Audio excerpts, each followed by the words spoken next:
a German physicist named Wilhelm Röntgen was working with a cathode ray tube.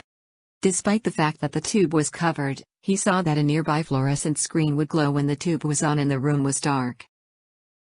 Röntgen tried to block the rays, and when he placed his hand in front of the tube, he noticed he could see his bones in the image that was projected on the screen. With a photographic plate he captured the images, creating the first X-rays.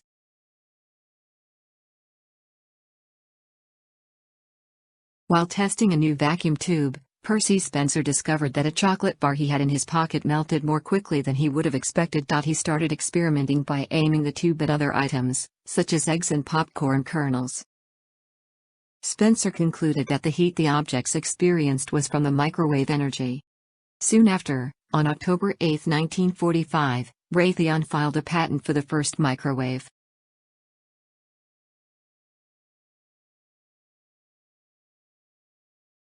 In 1941, Swiss engineer George de Mestral went for a hike with his dog. Upon returning home, he took a look at the small burdock burrs that stuck to his clothes, and noticed that the little seeds were covered in small hooks, which is how they became attached to fabric and fur. He decided to create the material that we now know by the brand name Velcro.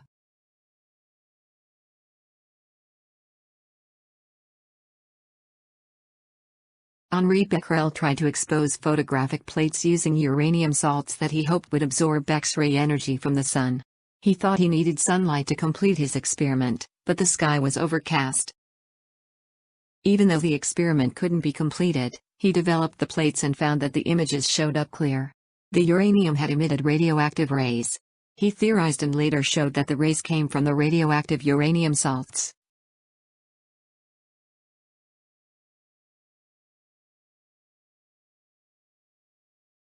In 1826, chemist John Walker discovered matchsticks when he accidentally scraped a stick coated in chemicals across his hearth and found that it caught fire.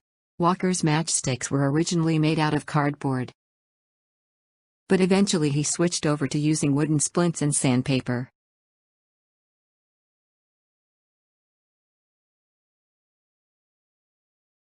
In 1956, Wilson Greatbatch was building a heart rhythm recording device.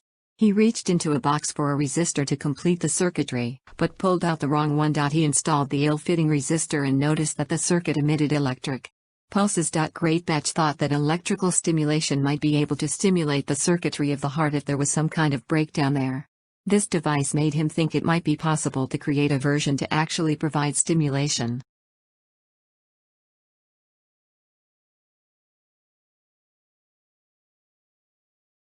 In 1903, Edward Benedictus, a French scientist, dropped a glass flask that had been filled with a solution of cellulose nitrate. The pieces of glass were broken, but they stayed in place and maintained the shape of the container. Upon investigation, Benedictus realized that somehow, the plastic coating had helped the glass stay together. This was the first type of safety glass developed.